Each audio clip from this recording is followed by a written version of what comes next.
It didn't occur to me until I was maybe 3 or 4 that my mother had very different hair than I did. That I noticed she had a difficult time taking care of my hair because it's very kinky. She and most of the her side of the family has straight hair. They're African American, but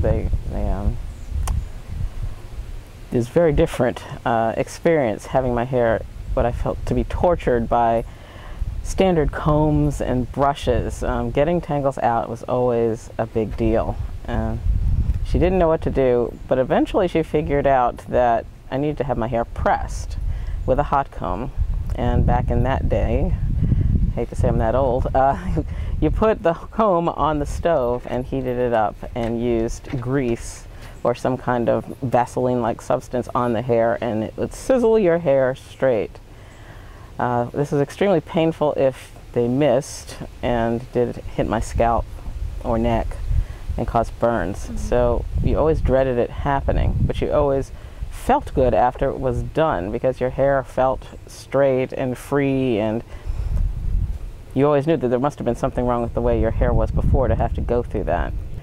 The problem was that I had to wear it in puffs, braids, something to keep it from going back. Going back meaning that any kind of heat, moisture would result in my hair returning to its natural state, and that was always a bad thing. So I learned quickly that something was wrong with my hair, but no one would ever say why. It's not an uncommon experience. In fact, that it's a shared experience with a lot of women. And I'm not embarrassed about my relationship to my hair. I think that there's a fair amount of ignorance out there about hair or what it means to people or to women in general. I think that it's funny when I get emails from people saying, you know, oh, I remember the hot comb, or oh, I remember, you know, this product or that product that I used and one of these results. It's just amazing that I get random emails from people. So I'm not embarrassed, except for the one picture that I sort of hide off to the side. But they're all, I know I'm not the only one out there with these horrible stories. I get emails probably several a month where they'll ask me, how did you start your locks? Most of the questions are about my current hairstyle. And they'll say, where did you figure this out? And unfortunately, I don't really have anything to tell them, like I didn't go to X place, I did it myself. So resources are on the web. Women spend an incredible amount of time on their hair, at least, you know, it just seems that way, or the media makes you feel that way, that there's always some better product, thing to buy, device to use. And I think the working woman has very little time to spend in a salon or worrying about rollers or anything of that sort. And I think that has become the impetus for change. Also, the workplace. There had been lawsuits, I remember these in the 80s, where women were told that you couldn't wear your hair in a certain kind of style, like braids, for instance, yes.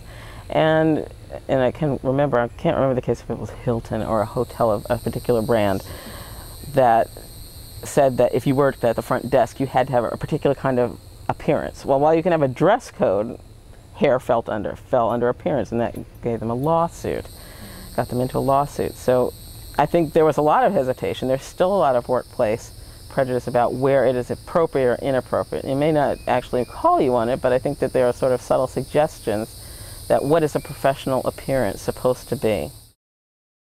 I have my cousin has I guess she's about 6 now, and she's never had a relaxer. She's never had chemical processing or hot combs or straightening. She refuses to do that. Now, she won't lock her child's hair because that's a permanent thing. You can't undo it. So she, you know, is creative with braids and ponytails and things. But she wants her to decide what to do with her hair. I think that that's the one change I've seen that's very positive. I think it's just more awareness by mothers that they don't have to do what our mothers did. That you don't have to send the message that there's something wrong with your hair. I didn't have a choice. I didn't have any other. And I'm not blaming my mother, she just didn't know, and it didn't occur to her what that might mean. But it does mean something to a little girl, and especially if you're in an environment where you see the long flowing locks on your desk mate over there, and yours are tied up in a bun real tight because it's going to explode if it gets hot outside. So there's nothing wrong with the difference, but we need to just know that the differences are okay.